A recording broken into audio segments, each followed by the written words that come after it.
مدرسې ته تلې؟ اوس لاړ شې مدرسې ته؟ ولې؟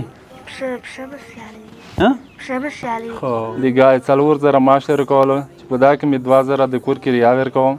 دا 2000 روپۍ چې به تکېږي دنه به کاروان صاحب ښه جوړ شي. السلام علیکم ورحمت الله. قدرمن لیدونکو ولاده وکړئ چې روغ او جوړ د چاته په کالی کې وئ. تر څنګ مې کومه خورکۍ چې تاسې ګورئ دا په زړه کې ستوری لري او لنډې خبرې بې له کار نه هم اورو، خو دا ویډیو تر اخره پورې موږ سره وګورئ او د ثواب نیت یې داسې شیر کړئ. خورکۍ وایي چې مدرسې ته تلې؟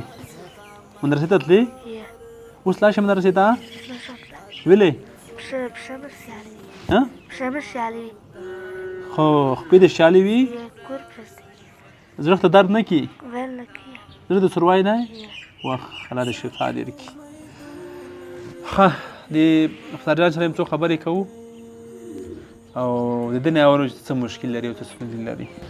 د نجلۍ څه مشکل دی؟ نجلۍ خو داسې مشکل دی چې د لاس کولشي چې دی زړه کې سروای کې وړي کوو د دوایه د هغه مخه ملیدانه مو وظیفه وه، داسې وظیفه ده چې د ګای مې پخولو وي ته د ګای 4000 معاش درکولو چې په دا کې مې 2000 د کور کرایه ورکوم. دا 2000 روپۍ چې به تکېږي دنه به کاروان صاحب ښه جوړ شي. نه جوړېږي د سره نه. دې سرې میاشتې د وړېدو؟ سرې میاشتې ته مې وړېدو، شخصي ډاکټرانو ته مې وړېدو. یې ورته ووایي چې دا 3 میاشتې که د عملیات کړه خو صحیح ده، که عملیات دې نه د فشار لوړېږي دې عملیات بیا نه شي پاتې کېږي عملیاتونه. څومره مصارف پکې کېږي؟ تر کومه ځای د وړېدو؟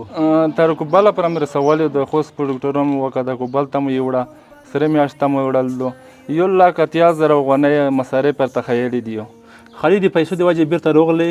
بیرته روغلم، پیسې د وجې سره بس 1 روپۍ نه وه، بس د کرایه وه یوه بل چا نه سره وکړم. هغه وخت په زړه کې څه تېرېدل چې خپل اولاد د بیرته بې پیسو روان کړی و ته بیرته روان یې خوست ته؟ ډېر داسې ځان سره سوچو خراب کړی وم زه خپله ولایت ته، داسې د هغه تکلیف ورته باید شوی ده ګزاره ما ویلې داسې ته ولاکه پیږم نه را اولاد ته ضرورېږي؟ اولاد ته سخت ضرورېږم.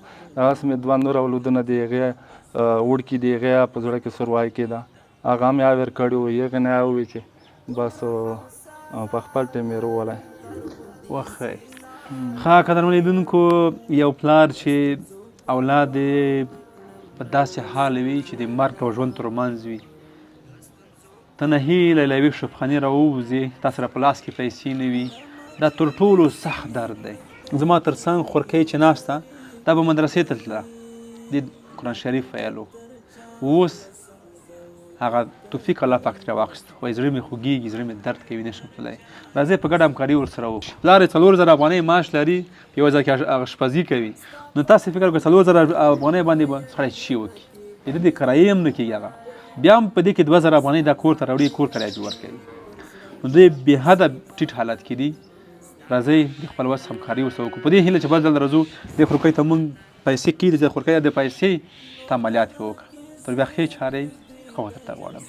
یم په سوچو کې غرق ستا په اندېښنو کې غرق